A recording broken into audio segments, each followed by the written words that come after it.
This week on World Stories. India breaking down the barriers. Nigeria, a zoo enjoys a revival. But we begin in the US, where President Trump is planning the deportation of millions of undocumented immigrants. We take a look at one neighborhood in New York. Worried faces at a neighborhood meeting in Staten Island. A few days ago, 2 Mexicans were arrested in the borough and deported. Maribel Torres has come to learn more about the latest series of raids. The mother of 2 children has been living in the United States illegally for 12 years. I'm very scared I might be separated from my children and family. My children are very scared too, so we have to prepare for this case.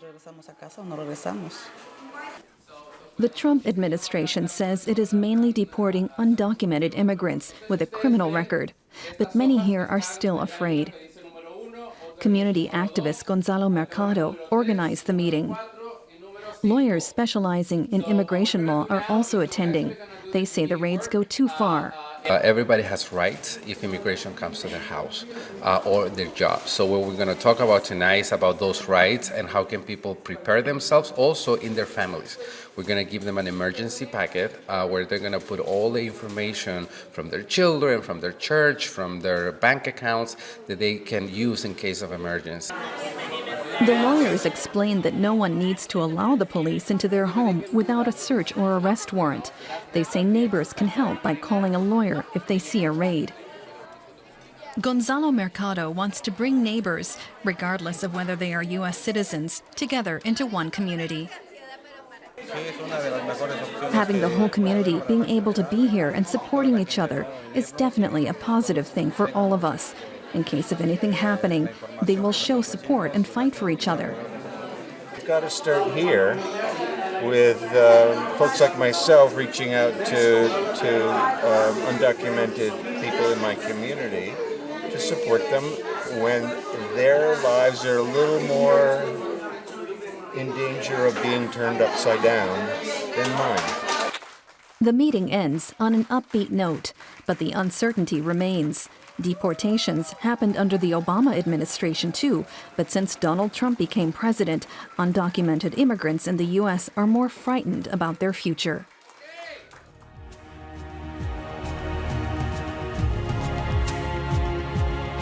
Working as a truck mechanic is usually considered a man's job in most places in the world. But in India, one woman is challenging the stereotype.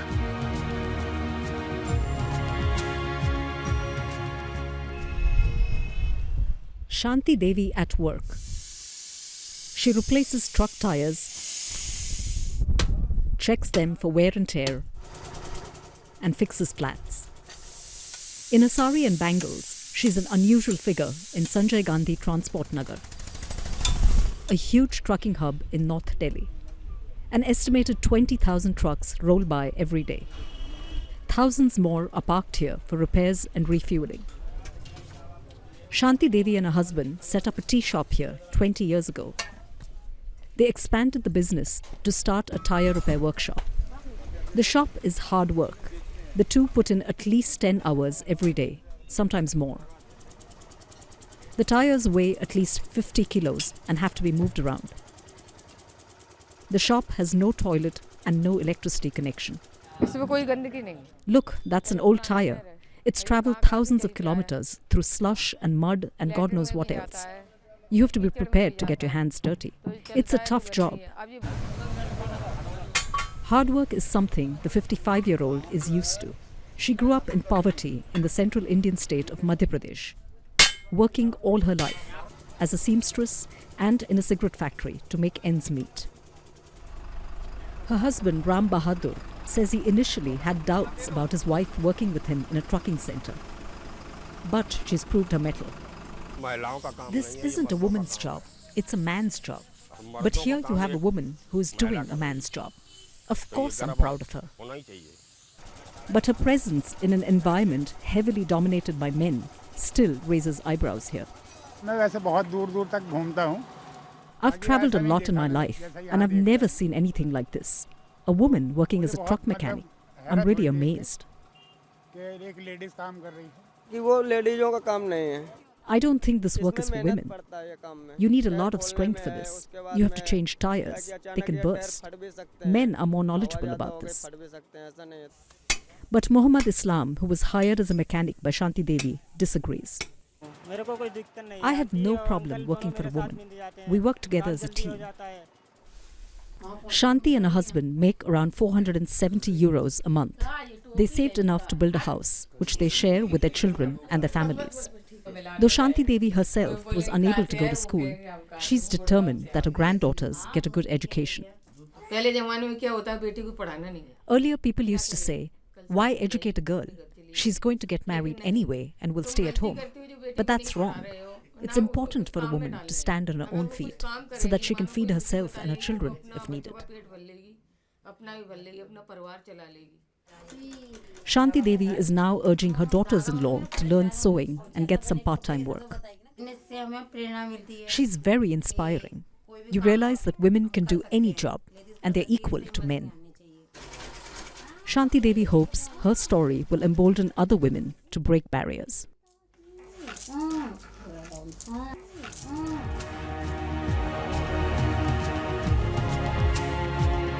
Years of austerity in Greece have led to unemployment, poverty and hardship for many. Now the crisis is also affecting the country's once affluent professional classes.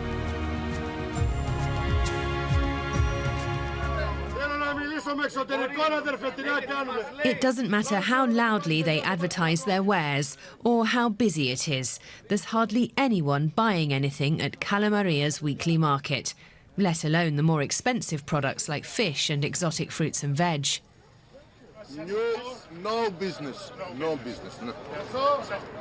And that's although the town is relatively well off. There are high earners here, entrepreneurs, freelancers. Cala Maria is home to northern Greece's upper middle class, like gallery owner Marta Verrucci. Till 2012 April, things was very good for me. But then I realized that the situation is going down and I decided to close the store. That was the only way she could avoid bankruptcy. Today she relies on food donations from the local welfare centre. Her savings are long gone and she gets no state support. I lost my pride. My life was perfect. Now it's nothing. And she's not alone. The vicious circle of banking crisis, tax hikes and government austerity measures is ruining Greece's middle class. Konstantino Gogos was a successful architect. Now he finds he often can't afford to pay his electricity bill. If I can pay, I pay, but if not, I don't care. They won't switch it off because if they do, there'll be a revolution. Further austerity, more cuts, that would simply strip people here of their basic livelihoods. The result is just more poverty. We already see more and more people searching through rubbish bins to find food.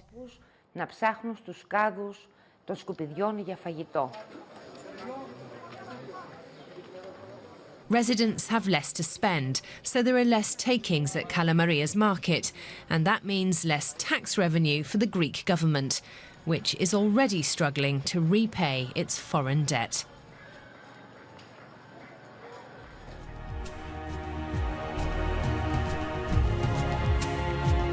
Our last report takes us to Nigeria and the northeastern town of Maiduguri. The local zoo has been restocked and the animals fed, a sign that hope is returning to a region long scarred by terrorism.